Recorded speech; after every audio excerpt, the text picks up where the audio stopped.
নমস্কার, আমি অন্বেষা।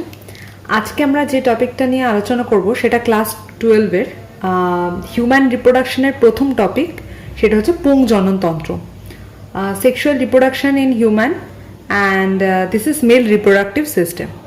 তো আমি বোথ বাংলা এবং ইংরেজি ভার্সন যারা আছে তারা যাতে এটা বুঝতে পারে তার জন্য দুটো ভার্সনেই পয়েন্টিং করেছি এবং প্রত্যেকটা আমরা ডিসকাসও করব। সেটা হচ্ছে মেল রিপ্রোডাক্টিভ সিস্টেম বা পুংজননতন্ত্র। মূলত আমরা একে তিনটে ভাগে ভাগ করতে পারি। এক, প্রধান যৌন অঙ্গ, যেটাকে বলা হয় প্রাইমারি সেক্সুয়াল অর্গান। ছেলেদের ক্ষেত্রে সেটা সবসময় মনে রাখতে হবে শুক্রাশয়, যেটার ইংলিশ নাম হচ্ছে টেস্টিস। সেম জিনিস দুটো করে থাকে, দুটো পার্টে, সেই জন্য একটা পার্ট আমি বাংলায় লিখেছি, আর যারা ইংলিশ ভার্সন আছে তাদের বোঝার সুবিধার জন্য এই পোর্শনটা ইংলিশে লেখা হয়েছে। এটা হচ্ছে primary reproductive organ of human male, ছেলেদের ক্ষেত্রে। আর এর গৌণ আনুষঙ্গিক অঙ্গগুলো হচ্ছে, অ্যাকচুয়ালি কেন একে মুখ্য বলছি সেটাও জানা দরকার, বা কেন একে প্রাইমারি বলছি, কারণ এখান থেকে উৎপন্ন হয় স্পাম, বা আমাদের যেটা মেলদের ক্ষেত্রে, ছেলেদের ক্ষেত্রে, হিউম্যানের ক্ষেত্রে যেটা মেল গ্যামেট, সেটা যেখান থেকে তৈরি হয়, অর্থাৎ শুক্রাশয় বা টেস্টিস। তাই জন্য এটাকে বলা হয় প্রাইমারি সেক্সুয়াল অর্গান, বা এটাকে বলা হয় প্রধান যৌন অঙ্গ। এছাড়া যে সমস্ত অ্যাসোসিয়েটেড অর্গানগুলো রয়েছে তাদেরকে বলা হয় গৌণ আনুষঙ্গিক অঙ্গ বা সেকেন্ডারি সেক্সুয়াল অর্গান। সেগুলো কোনটা বলে নিই। এপিডিডাইমিস, ইংলিশেও এপিডিডাইমিসই বলে। এটা টেস্টিসের পরে এই যে নালীটা চলে গেছে, এই নালীটাকে বাংলায় বলা হয় শুক্রনালী, ইংলিশে এটার নাম হচ্ছে ভ্যাস ডিফারেন্স। এবং তারপরে চলে আসছে এইটা নাম সেমিনাল ভেসিকল, বাংলাতেও তাই বলে, ইংলিশেও তাই বলে। প্রস্টেট গ্ল্যান্ড, বাংলাতেও প্রস্টেট গ্ল্যান্ডই বলে, ইংলিশেও তাই বলে। ছোট ছোট মটর দানার মতো অংশ, বাংলা ইংলিশ উভয়তেই বলা হয় কাউপার্স গ্ল্যান্ড। আর তারপরে এই অংশটাকে বলা হয় পেনিস, বাংলায় বলা হয় শিশ্ন, ইংলিশে বলা হয় পেনিস। তো এইগুলো হচ্ছে সমস্ত আনুষাঙ্গিক বা গৌণ যে অঙ্গ, সে তার মধ্যে পড়বে। অ্যাকচুয়ালি শিশ্ন বা পেনিসটা গৌণর মধ্যেও পড়ে না, ওটাকে একটা আলাদা ভাগ করেও দেখানো যেতে পারে যে বহিস্থ যৌন অঙ্গ। অর্থাৎ আমরা মেলদের ক্ষেত্রে দেখি বডির বাইরের পার্টে কি কি থাকে রিপ্রোডাক্টিভ অর্গান, কারণ ফিমেলদের ক্ষেত্রে ওভারি কখনোই দেহের বাইরে থাকে না, কিন্তু পুরুষের ক্ষেত্রে টেস্টিস কিন্তু দেহের বাইরে থাকে, পেনিসও দেহের বাইরে থাকে। তাই এদের বহিস্থ যৌন অঙ্গ বা exterior or external sexual organ বলা যেতে পারে। এইবার আমরা প্রত্যেকটা পার্ট সম্পর্কে জানবো। যেমন মেলদের ক্ষেত্রে, ছেলেদের ক্ষেত্রে প্রধান যৌন অঙ্গ হচ্ছে শুক্রাশয়। তো এটা সম্পর্কে আমরা প্রথমে জানবো। শুক্রাশয়টা কি? মোটামুটি এটা দেহের গহ্বরের বাইরে, অর্থাৎ আমাদের তলপেটের যে অংশটা, লোয়ার অ্যাবডোমেন, তার ঠিক বাইরের দিকে স্ক্রোটাম নামক একটা থলি, একটা বাইরে একটা থলি থাকে, স্যাক লাইক স্ট্রাকচার, সেটাকে বলা হয় স্ক্রোটাম। তার ভিতরে এই শুক্রাশয়টা থাকে। প্রত্যেকটা শুক্রাশয় এরকম ডিম্বাকার মতো হয়, 17 থেকে 20 গ্রাম ওজন সম্পন্ন হয়, এবং প্রত্যেকটা শুক্রাশয়ে 3টে আবরণ থাকে, মাথায় রাখতে হবে। সব থেকে যেটা একদম বহিস্থ আবরণ, তার নাম হচ্ছে টিউনিকা ভ্যাজাইনালিস, এটা বাইরে। মধ্যস্থ অংশটার নাম হচ্ছে টিউনিকা অ্যালবুজিনিয়া, আর ভিতরের দিকে একটা লেয়ার থাকে, তার নাম হচ্ছে টিউনিকা ভাস্কুলোসা। এই মধ্যস্তর থেকে কয়েকটা তন্তু নিচের দিকে বিস্তৃত হয়ে যায়, আর এই নালীগুলো পরস্পর যুক্ত হয়ে একটা ব্যাকা মতো নালী গঠন করে, এবং এইগুলো পরস্পর যুক্ত হয়ে তৈরি করে ভাসা ইফারেন্সিয়া। সেগুলো আবার পরস্পর যুক্ত হয়ে তৈরি করে এই অংশটা, যেটার নাম এপিডিডাইমিস। তার মানে কি বললাম, শুক্রাশয়ের ভিতরের যে অংশগুলো রয়েছে সেখানে অনেকগুলো এরকম নালী মতো অংশ দেখতে পাওয়া যায়। পরবর্তীকালে এগুলোকে জানবো যে এই অংশগুলো হচ্ছে সেমিনিফেরাস টিউবিউলস, সেইগুলো যুক্ত হয়ে আলটিমেট তৈরি করে ভ্যাসা ইফারেন্সিয়া, আর ভ্যাসা ইফারেন্সিয়া মিলে তৈরি করে এই উপরের অংশটা, যার নাম হচ্ছে এপিডিডাইমিস। এই এপিডিডাইমিস আবার সরাসরি শুক্রনালী যেটা বা ভ্যাস ডিফারেন্স, তার সঙ্গে জড়িত থাকে। মানে আলটিমেট এখান থেকে স্পামটা তৈরি হয়, সেটাই শুক্রনালী দিয়ে এই পর্যন্ত চলে যায়। এটাই হচ্ছে এই পাচার করার কাজটা এ করে। তো মেন ফাংশন কি? শুক্রাশয় সাধারণত দুটো কাজ করে। এক, শুক্রাণু মানে যেটা স্পাম, সেটা প্রডিউস করা। আর একটা হচ্ছে যে সেক্সুয়াল যে অর্গান এবং হরমোন যেটা, তার নাম হচ্ছে টেস্টোস্টেরন, সেটাকে সিক্রেট করা। এটা হচ্ছে এর মেন কাজ। এরপর আমাদের যেটা জানতে হবে সেটা হচ্ছে গৌণ যৌন যে অঙ্গগুলো রয়েছে তার কথা, কারণ এটা মুখ্য বা প্রাইমারিটা পড়ে নিয়েছি। এবার সেকেন্ডারি সেক্সুয়াল অর্গান যেগুলো রয়েছে, যেমন প্রথমেই তার মধ্যে আমরা পড়বো স্ক্রোটাম। স্ক্রোটামটা কি? অ্যাকচুয়ালি আলাদা করে কিছু বলার নেই, শুক্রাশয়ের বাইরে, মানে শুক্রাশয়টা অ্যাকচুয়ালি যে থলিটার মধ্যে থাকে, এরকম একটা থলি থাকে, সেই থলিটার নাম হচ্ছে স্ক্রোটাম। এই থলিটা 7টা আবরক দিয়ে গঠিত, সেভেন লেয়ার্স থাকে এর বাইরে থেকে ভিতরের দিকে লেয়ারগুলো হলো কি, একদম বাইরে থেকে স্কিন, চামড়া, তারপরে যে অংশটা থাকে তার নাম হচ্ছে টিউনিকা ডার্টস। তারপরে 3 নম্বর ধাপটার নাম এক্সটার্নাল স্পারম্যাটিক ফ্যাসিয়া বা ফ্যাসা। তারপরের অংশটা ক্রিমাস্টেরিক ফ্যাসা। তারপরের অংশটা আন্তঃস্পার্মিক বা বলা হয় ইন্টারস্পার্মিক ফ্যাসা। তারপর টিউনিকা ভ্যাজাইনালিস, মানে তারপর থেকে শুক্রাশয় তৈরি হচ্ছে। মানে শুক্রাশয়ের যেটা লেয়ার সেটা হচ্ছে এর 6 নম্বর লেয়ার। তার আগে পর্যন্ত মানে বিগত 5টা লেয়ার সেটা হচ্ছে শুধুমাত্র এই স্ক্রোটাম বা থলিরই লেয়ার, এবং এর মধ্যে কিছু তরল থাকে, তাকে বলা হয় হাইড্রোসিলিক তরল। এটা কি করে? যাতে বহিস্থ কোনো আঘাত বা ঘর্ষণজনিত বাধা থেকে রক্ষা করে, সেটাই হচ্ছে এর কাজ। এবং সবসময় মনে রাখতে হবে স্ক্রোটামটা, এটা অনেক জায়গায় প্রশ্ন আসে, এটা দেহের বাইরে থাকে কেন? কারণ আমাদের বডিতে টেম্পারেচার সাধারণত থাকে 30, তাও মোটামুটি 37°C মতো আমরা টেম্পারেচার দেখতে পাই, যেটা দেহের স্বাভাবিক উষ্ণতা, যেটা অনেকটা হাই। কিন্তু যখন এই স্ক্রোটামটা দেহের বাইরে থাকে তখন আমরা জানতে পারবো যে আমাদের বডির বাইরে টেম্পারেচার থাকে 34°C। মনে রাখতে হবে উচ্চ উষ্ণতায় স্পাম নষ্ট হয়ে যায়। এই জন্য যখন স্পাম কালেক্ট করা হয় জিন ব্যাংকের জন্য, বা ভিকি ডোনারের সিনেমা যদি কেউ দেখে থাকে দেখবে, স্পাম কালেক্ট করার পর ওটা একটা তরল নাইট্রোজেনের মধ্যে, মানে ঠিক ধোঁয়া ধোঁয়া উঠছে, যেরকম করে ক্রায়ো সংরক্ষণ করা হয় -196°C টেম্পারেচারে, সেরকম অত্যন্ত ঠান্ডায় এই স্পামটাকে রাখা হয়। আদারওয়াইজ কি হবে, অত্যন্ত বেশি টেম্পারেচার হলে স্পামটা নষ্ট হয়ে যেতে পারে, যেটা সম্ভাবনা থাকে দেহের মধ্যে থাকলে নষ্ট হয়ে যাবে। এই কারণে মানে প্রকৃতি এরকমভাবেই সৃষ্টি করেছেন জীবকে যে তার শুক্রাশয়টা দেহের বাইরে থাকবে।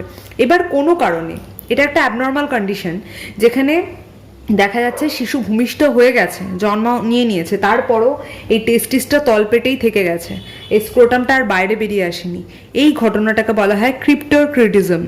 সেক্ষেত্রে কিন্তু অপারেট করতেই হবে, অপারেশন করে এটাকে বাইরে বের করে আনতে হবে, আদারওয়াইজ মেল মানে যে পুরুষটা সে ইম্পর্টেন্ট হবে, অর্থাৎ বন্ধা হিসেবে সে মানে গণ্য হবে। তো এইটা হচ্ছে স্ক্রোটাম, বাইরের লেয়ার। তো স্ক্রোটামের কাজটা কি? মেন কাজ হচ্ছে শুক্রাশয়কে প্রোটেকশন দেওয়া, মানে টেস্টিসকে প্রোটেক্ট করবে from external any kind of hardness, any kind of attack, এটাকে রক্ষা দেবে। তারপরের অংশটা যেটা, সেটার নাম হচ্ছে এপিডিডাইমিস। এটি প্রায় 6 মিটার দীর্ঘ হয়, 6 মিটার পর্যন্ত লম্বা, একটা কুণ্ডলীকৃত, পুরো কয়েলড হয়ে থাকে, এবং এর মধ্যদেশ এটা মোটামুটি টেস্টিসের মাঝ বরাবর বিস্তৃত থাকে। আর এর উপরের অংশটায় শুক্রনালী, যেটাকে আমরা বলছিলাম, এই শুক্রনালী মানে ভ্যাস ডিফারেন্স, তার সঙ্গে যুক্ত থাকে। এরপরে আমরা যেটা পড়বো সেটা হচ্ছে শুক্রনালী, যেটা এই এপিডিডাইমিস থেকে স্টার্ট করে একদম এই এতদূর পর্যন্ত এটা বিস্তৃত থাকে। তো এটা কি বলে, এর কি কাজ? এটা এপিডিডাইমিসের এই প্রান্ত থেকে শুরু হয়েছে এবং কিছুটা কুণ্ডলীকৃত হয়েছে, এবং এটা হচ্ছে ভ্যাস ডিফারেন্স। এটি শুক্রাশয় থেকে উৎপন্ন যে ইঙ্গুইনাল ক্যানাল, তার মধ্য দিয়ে বিস্তৃত হয়ে একদম পেলভিক যে ক্যাভিটি, সেই পেলভিক ক্যাভিটি পর্যন্ত বিস্তৃত হয়েছে। এবং ছেলেদের ক্ষেত্রে আমরা জানি মূত্র জনন নালী একটাই, অর্থাৎ যেখান দিয়ে ওদের বীর্য বা সিমেন্ট নির্গত হয় সেখান দিয়ে ওদের মূত্র নির্গত হয়। তাই জন্য হচ্ছে এই নালীটা একেবারে গিয়ে এই রকম গ্রীবাদেশে, অর্থাৎ এই যে মূত্রজনন যে নালী, সেই পর্যন্ত গিয়ে শুক্রনালীটা ওপেন হয়েছে। এর কাজ কি? এর কাজ হচ্ছে সাধারণত শুক্রাণুকে বহন করে নিয়ে যাওয়া। শুক্রাণুকে বহন করে নিয়ে যাওয়া হচ্ছে এর কাজ। এরপর আমরা যেটা জানবো এই অংশটা হলো, এরপর স্পার্মাটিক কর্ড থাকে। এই শুক্রনালী থেকে শুরু করে কিছু স্পার্মাটিক কর্ড থাকে, তার মধ্যে বিভিন্ন নার্ভ, রক্তবাহ যেটাকে আমরা বলি ভেসেল, ব্লাড ভেসেল, এগুলো সমস্ত এর মধ্যে থাকে, কারণ এই জায়গাটা ভীষণ সেন্সিটিভ একটা এরিয়া। এর পরের অংশটা হচ্ছে টেস্টিকেল, যেটা মোটামুটি এই এপিডিডাইমিস আর এই টেস্টিসকে মানে একত্রে ইউনাইট করে দুটোকে মিলে বলা হয় টেস্টিকেল। অর্থাৎ এপিডিডাইমিস এবং যে শুক্রাশয়টা টেস্টিসটা, দুটোকে একত্রে বলা হয় টেস্টিকেল। কিছু কিছু প্রাণী আছে যেমন তিমি, হাতি, এদের শুক্রাশয় সবসময় উদর গহ্বরেই অবস্থান করে, অর্থাৎ লোয়ার অ্যাবডোমেনেই থাকে। মানুষের ক্ষেত্রে কি বললাম, এটা বাইরে থাকে। হাতিদের ক্ষেত্রে, তিমি মাছের ক্ষেত্রে এটা লোয়ার অ্যাবডোমেনেই থাকে। বাদুড়, চামচিকি এই সমস্ত প্রাণীদের ক্ষেত্রে আবার একটা অন্য জিনিস দেখা যায় যে যখন এদের প্রজনন কাল আসে, ডিউরিং রিপ্রোডাকশন আর ডিউরিং ইন্টারকোর্সেস, যখন ওরা প্রজনন কাল সময় আসে, সেই সময় এদের শুক্রাশয় ঠিক পার্টিকুলার ওই টাইমেই এদের যে টেস্টিসটা সেটা স্ক্রোটামে নেমে আসে, অর্থাৎ বডির বাইরের দিকে বেরিয়ে আসে। আদারওয়াইজ কিন্তু ওটা বডির মধ্যেই থাকে। এর পরের অংশটা হচ্ছে, আমরা এটাতে যাব, সেটা হচ্ছে সেমিনাল ভেসিকল, যেটাকে বলা হয় শুক্রথলি। এটা হচ্ছে কি মূত্রাশয়ের যে গ্রীবাদেশ, অর্থাৎ এইটা হচ্ছে মূত্র যে নালীটা, তার ঠিক এরকম গ্রীবাদেশে এরকম জায়গা এটাকে দেখতে পাওয়া যায়। দুদিকে থাকে দুটো, এগুলো দীর্ঘ হয়, পিরামিডের মতো আকৃতি। সেমিনাল ভেসিকল স্পার্মাটোজোয়া সঞ্চয় করে না। অনেকের এটা ভুল ধারণা যে এর মধ্যে বোধহয় স্পাম সঞ্চিত থাকে, কিন্তু এটা সঞ্চয় করে না, কিন্তু এদেরকে সক্রিয় রাখতে, অর্থাৎ যে স্পামটা তৈরি হলো তাকে অ্যাক্টিভ রাখতে সাহায্য করে। এবং এই প্রকার এক প্রকার এটা একটা ঘন ক্ষারীয় তরল ক্ষরণ করে, একটা সিক্রিশন করে, যার জন্য কি হয়, শুক্রাণুর সাথে সেটা মেশে এবং শুক্রাণুটা ইজিলি এর মধ্যে দিয়ে পাস হতে পারে। এর পরের অংশটা, এই জায়গাটাকে বলা হয় ইজাকুলেটরি ডাক্ট, যার মধ্যে দিয়ে শুক্রাণুটা পাস হচ্ছে। এবং এটা ভীষণ ইম্পর্টেন্ট, প্রস্টেট গ্ল্যান্ড। মূত্রাশয়ের গ্রীবাদেশে গোড়ার দিকে এরকম একটা ত্রিভুজাকৃতি এরকম একটা গ্ল্যান্ড থাকে বড় মতো, এবং এর কাজ হচ্ছে বিভিন্ন ক্ষরণ করা এবং মূত্র জনন নালী যেটা তাকে পিচ্ছিল করা, যাতে স্পামটা ইজিলি এখান দিয়ে পাস হতে পারে। এটা জেনারেলি দেখতে পাওয়া যায় একটু বয়সকাল হয়ে গেলে, মোটামুটি 50-55 মতো বয়স হয়ে গেলে অনেকের প্রস্টেটের সমস্যা দেখতে পাওয়া যায়। তো সেক্ষেত্রে এটাকে অপারেশন করার কথা বলা হয়। অপারেট করে এটাকে বাদ দিয়ে দিলেই সমস্যা মিটে যায়। আদারওয়াইজ কি হবে, যেহেতু মূত্রজনন নালী একটা এবং প্রস্টেট গ্ল্যান্ড সাধারণত যদি বড় হতে থাকে, তখন ইউরিনেশনে মূত্র বেরোতে ব্যথা হবে, জ্বালা হবে, মূত্র উৎপন্ন হবে না, মানে মূত্র উৎপন্ন হবে কিন্তু সেটা বেরোতে পারবে না, ব্যথা করবে। তো এটা যদি দীর্ঘদিন এই সমস্যা রেখে দেওয়া হয়, তাহলে অনেক সময় প্রস্টেট ক্যান্সার হয়ে যেতে পারে। তাই জন্য বলা হয় যে 50-55 পরে যদি কারো প্রস্টেট গ্ল্যান্ডের সমস্যা হয়, সেক্ষেত্রে অপারেট করিয়ে নিতে হয়, অপারেশন করিয়ে নিতে হবে সেক্ষেত্রে। এর পরের অংশ যেটা পড়বো সেটা হচ্ছে আমাদের কাউপার্স গ্ল্যান্ড। এটা একজোড়া মটর দানার মতো হয়, প্রস্টেট গ্ল্যান্ডের ঠিক নিচে আছে, এবং এটা একটা পাতলা সরু নালী আছে, যে নালীটার মধ্যে দিয়ে এটা গিয়ে আলটিমেট ওপেন হয়েছে। আর এই ওপেনটার জন্য ডিউরিং ইন্টারকোর্স, যখন সঙ্গমকাল আসে, তখন এই নালীটা পিচ্ছিল থাকে, যাতে ইজিলি বেরোতে পারে স্পামটা। এই অংশটা হচ্ছে পেনিস, পেনিসের পোর্শন। আচ্ছা, এটা পুরোপুরি একটা পেশিময় অংশ, এর মধ্যে অনেক টিস্যুস থাকে। যখন ইন্টারকোর্সের টাইম হয়, তখন এটা অনেক শক্ত এবং বর্ধিত আকার ধারণ করে। তার কারণ হচ্ছে এর মধ্যে প্রচুর কর্পাস স্পঞ্জিওসাম নামক বেশ কিছু পেশি থাকে, যে পেশিটা দুপাশ থেকে বেষ্টন করে কর্পোরা ক্যাভার্নোসা নামে একটা আবরণ থাকে, যেটা কিনা কি করে, একটা অপরটার সঙ্গে, টিউনিকা অ্যালবুজিনিয়ার সঙ্গে ওই তন্তুটাকে পৃথক করে রাখতে সাহায্য করে। এর 3টে অংশ। এই গোড়ার অংশটা আমরা যেটাকে বলতে পারি, এই পোর্শনটা হচ্ছে মূলদেশ। হ্যাঁ, এই জায়গাটাতে গ্ল্যান্স পেনিস দেখতে পাওয়া যায়, এই ফোলা মতো অংশটার এই জায়গাটা হচ্ছে গ্ল্যান্স পেনিস দেখতে পাওয়া যায়, আর মাঝখানের অংশটাকে বলা হয় এর বডি। এবং এইটাই হচ্ছে সবসময় মনে রাখতে হবে মূত্র জনন নালী, অর্থাৎ এটার মাধ্যমেই মূত্র উৎপন্ন হবে এবং ডিউরিং ইন্টারকোর্সেস এর মধ্যে দিয়ে স্পামটা নির্গত হবে। এবার জানার বিষয় হচ্ছে স্পাম এর মানে যেটা বীর্য বা সিমেন, তার কন্টেন্ট কি, তার উপাদান কি থাকে। সেটা সাধারণত পিএইচ লেভেল 7.3 থেকে 7.5 হয়। 7 মানে আমরা জানি প্রশম, তার মানে এটা কিছুটা ক্ষারীয় হয়। প্রাপ্তবয়স্কদের ক্ষেত্রে এটা 2 থেকে 3 ml পর্যন্ত বীর্য অ্যাট এ টাইম নির্গত হতে পারে, মানে বীর্য মানে সিমেন্টটা। আর সাধারণত শুক্রাশয় থেকে 2 থেকে 5% সিমেন্ট নির্গত হতে পারে, এবং তার মানে হচ্ছে 200 থেকে 500 million spermatozoa at a time বেরোতে পারে। এবং এই তরলের মধ্যে 65 থেকে 75% সেমিনাল তরলগুলো থাকে, যার মধ্যে ভিটামিন সি থাকে, ফ্রুক্টোজ থাকে, গ্যালাক্টোজ থাকে। এবার এটা একটা ইম্পর্টেন্ট জায়গা বলি, যে যেহেতু বীর্যের একটা মূল উপাদান হচ্ছে ফ্রুক্টোজ, তাই কেউ যদি ধর্ষিতা হয়, তাহলে তার ভ্যাজাইনা থেকে স্যাম্পল কালেক্ট করে দেখা হয় যে তার মানে ওই ধর্ষিতা যে হয়েছে, যে ক্লেম করছে যে সে ধর্ষিত হয়েছে, তার ভ্যাজাইনাল থেকে পুরো সার্ভিক্স পর্যন্ত কোনো রকম ফ্রুক্টোজ রয়েছে কিনা। যদি ফ্রুক্টোজ থাকে, তাহলে শিওর করা হয় যে হ্যাঁ, সে ধর্ষিত হয়েছে। তো ফ্রুক্টোজের উপস্থিতি অনুযায়ী এই পরীক্ষাটা করা হয়। কেন স্ত্রীদের দেহে ভ্যাজাইনাতে কোনোভাবেই ফ্রুক্টোজ থাকা সম্ভব নয় যদি না বাইরে থেকে সেটা আসে।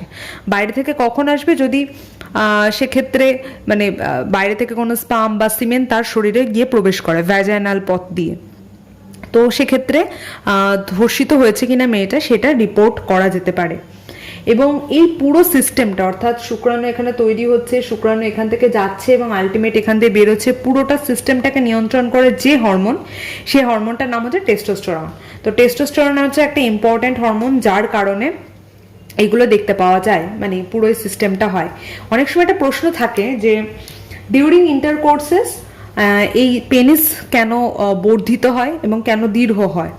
তো এর কারণ হচ্ছে যে প্যারাসিম্প্যাথেটিক স্নায়ু, যেটা কিনা আমাদের ব্রেনের সঙ্গে যুক্ত, তো সেখানে উদ্দীপনা এলে, অর্থাৎ বহিস্থ কোনো উত্তেজনায় যদি কোনো উদ্দীপনা থাকে, তাহলে সেক্ষেত্রে শিশ্নের যে মানে পেনিসের মধ্যে আমি একটু আগে বললাম টিস্যু থাকে অনেক, তো ওর মধ্যে যে স্পঞ্জি টিস্যু থাকে, সেই স্পঞ্জি টিস্যু থেকে নাইট্রিক অক্সাইড নির্গত হয়। এই স্পঞ্জি টিস্যুটা যেটা এর মধ্যে থাকে, এর মধ্যে থেকে নাইট্রিক অক্সাইড মোটামুটি ক্ষরিত হয়। নাইট্রিক যেটাকে অক্সাইড হিসেবেও আমরা দেখতে পারি এবং কিছুটা অ্যাসিডিক ফর্মেও থাকে। তো এটা নিঃসৃত হয়, যা স্পঞ্জি কলার রক্তবাহের মসৃণ পেশিতে ব্যাপন প্রক্রিয়ায় প্রবেশ করে এবং সেখানে সিজিএমপি হচ্ছে একটা সেকেন্ডারি মেসেঞ্জার মানে হচ্ছে যেটা আমরা হরমোনের ক্ষেত্রে যখন পড়েছিলাম তাকে বলতাম রাসায়নিক বার্তাবাহক। এটা হচ্ছে গৌণ রাসায়নিক বার্তাবাহক, সেটা উৎপন্ন করে, যা স্পঞ্জি কলার রক্তবাহের ওর মধ্যে যত ব্লাড ক্যাপিলারিজ রয়েছে সেগুলোকে সম্প্রসারিত করে দেয়। সেগুলো মানে নর্মাল ক্ষেত্রে দেখা যায় পেনিস অনেক ছোট অবস্থায় থাকে, কিন্তু যদি বহিস্থ কোনো উদ্দীপনায় সে উত্তেজিত হয়ে যায় আমাদের প্যারাসিম্প্যাথেটিক স্নায়ু দ্বারা, তখনই এখানে যে স্পঞ্জি কলা ছিল তার মধ্যে থেকে নাইট্রিক অক্সাইড ক্ষরিত হয়, যা কি করে সরাসরি এর মধ্যে যত রক্তবাহ আছে সেই রক্তবাহকে সম্প্রসারিত করে দেয়। সম্প্রসারিত করার কারণে এর যে স্পঞ্জি কলার যে সাইনাসগুলো থাকে তাতে রক্ত পরিপূর্ণ হয়ে যায়, রক্ত চলাচল সম্পূর্ণ হয়। তার ফলে এর যে পেনিসটা সেটা সাইজে বড় হয়ে যায় এবং এটা বর্ধিত আকৃতির হয়। তো এই কারণে এই মানে ডিউরিং ইন্টারকোর্সেস শিশ্ন বা পেনিসটা বড় হয়, এটা হচ্ছে কারণ। এটা অনেক সময় 2 মার্কসের প্রশ্ন দিয়ে দেয়। এবার আমরা জানবো এই পুং জনন তন্ত্র থেকে কি কি ডিজিজ হতে পারে। এক তো প্রস্টেট ক্যান্সারের কথা বললাম, আর একটা বলেছিলাম ক্রিপ্টোক্রিডিজম, যেখানে বললাম যে টেস্টিসটাই যদি পেটেই থেকে যায়, তলপেটে বাইরে বেরিয়ে না আসে, তখন এই প্রবলেম হবে। একটা হচ্ছে ইম্পোর্টেন্সি, মানে ডিউরিং ইন্টারকোর্সেস রিপ্রোডাকশনের সময় যদি কোনো কারণে নাইট্রাস অক্সাইড ক্ষরিত না হয়, যদি পেনিস সেক্ষেত্রে শক্ত দীর্ঘ না হয়, তাহলে সেক্ষেত্রে সঙ্গম সম্ভব নয়। তো সেটাকে আমরা ইম্পর্টেন্স বলে থাকি অনেক সময়। আর ইঙ্গুইনাল হার্নিয়া অনেক সময় হতে পারে, যে ক্ষেত্রে মানে এইগুলো সমস্ত ডিজিজের নাম খুব একটা ইম্পর্টেন্ট এখানে নয়। এখানে প্রস্টেট ক্যান্সার আর ক্রিপ্টোক্রিডিজম এগুলো থেকে প্রশ্ন আসে। তো এই জায়গাগুলো একটু বেশি ভালো করে দেখতে হবে। Thank you.